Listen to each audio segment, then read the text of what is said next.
Good morning all of you. Welcome back to online classes of Maharana Pratap. जो हमने last video में पढ़ा था उसी को कंटिन्यू कर रहे हैं। राज्यपाल की शक्तियाँ। अब बात करते हैं राज्यपाल की वित्तीय शक्तियों की। राज्यपाल को कुछ वित्तीय शक्तियाँ भी प्राप्त हैं। राज्य विधानसभा में राज्यपाल की पूर्व स्वीकृति के बिना कोई भी धन विधेयक प्रस्तुत नहीं किया जा सकता। मतलब कोई भी धन विधेयक है या वित्त विधेयक है तो उसको राज्यपाल की स्वीकृति मिलने के बाद ही विधानसभा में प्रस्तुत किया जा सकता है। वह व्यवस्थापिका के समक्ष प्रति वर्ष बजट प्रस्तुत करवाता है और उसकी अनुमति के बिना किसी भी अनुदान की मांग नहीं की जा सकती। मतलब जो बजट तैयार किया जाता है वो प्रस्तुत किया जाता है, वो भी राज्यपाल की अनुमति के बाद ही प्रस्तुत किया जाता है। और किसी तरह का कोई अनुदान देना, अनुदान का मतलब होता है सब्सिडी, तो वो भी राज्यपाल की अनुमति के बिना नहीं हो सकता है। राज्यपाल विधानमंडल से पूरक, अतिरिक्त तथा अधिक अनुदान की मांग कर सकता है और राज्य की संचित निधि राज्यपाल के ही अधिकार में रहती है। राज्य का जो संचित निधि यानी कि जो जमा फंड जो है उसके ऊपर राज्यपाल का अधिकार रहता है। मतलब राज्यपाल का अधिकार मतलब राज्यपाल की परमिशन या राज्यपाल की स्वीकृति मिलने के बाद ही उस धन को खर्च किया जा सकता है। न्यायिक शक्तियों की। संविधान के अनुच्छेद 161 के अनुसार जिन विषयों पर राज्य की कार्यपालिका शक्ति का विस्तार होता है उन विषय संबंधी किसी के विरुद्ध अपराध करने वाले व्यक्ति को दंड को राज्यपाल कम कर सकता है, स्थगित कर सकता है, बदल सकता है या उन्हें क्षमादान कर सकता है।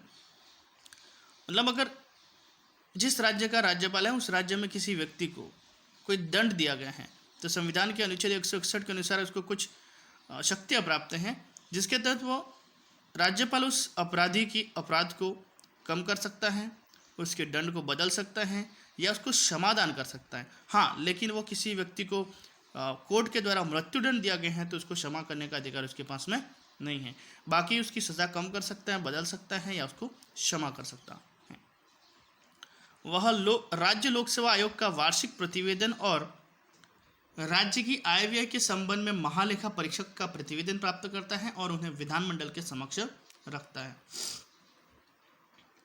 अगर वह देखता है कि राज्य का प्रशासन संविधान के अनुसार चलना संभव नहीं है तो वह राष्ट्रपति को राज्य में असंवैधानिक तंत्र की विफलता के संबंध में सूचना देता है और उसकी रिपोर्ट के आधार पर अनुच्छेद 356 टिक लगाना, इसको हमने राष्ट्रपति जब पढ़ा था इसको के अंतर्गत राज्य में राष्ट्रपति शासन लागू करने की सिफारिश केंद्रीय मंत्रिमंडल द्वारा की जा सकती है।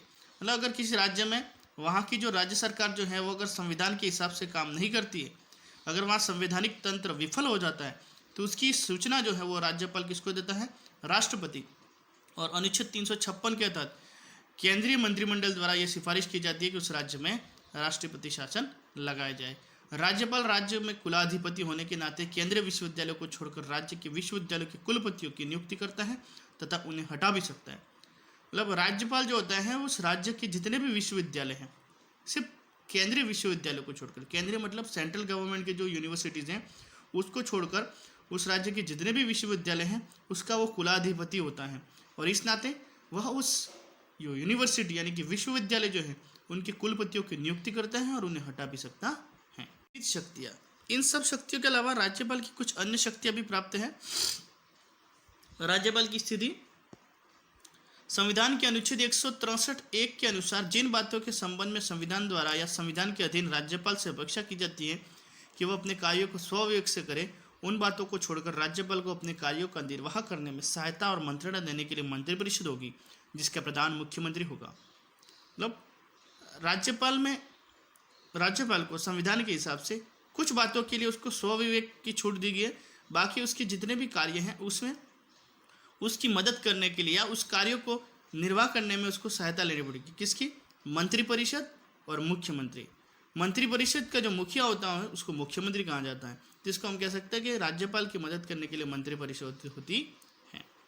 वर्तमान समय में अब तो ये हट गया जम्मू कश्मीर, नागालैंड, सिक्किम और अरुणाचल प्रदेश के राज्यपाल को ही इस प्रकार की विवेकात्मक शक्तियाँ प्राप्त हैं। यद्यपि संविधान के द्वारा राज्यपाल को स्वविवेकों की शक्तियाँ प्रदान नहीं की गई हैं और संसदात्मक शासन की परंपरा के अनुसार उससे यह आशा की जाती है कि वह संवैधानिक प्रधान के रूप में ही कार्य करेगा, फिर भी कुछ ऐसे अवसर आ सकते हैं जब वह अपने विवेक का प्रयोग कर सके। ऐसे अवसर निम्नलिखित हो सकते हैं। विशेष परिस्थितियों में मुख्यमंत्री का चयन।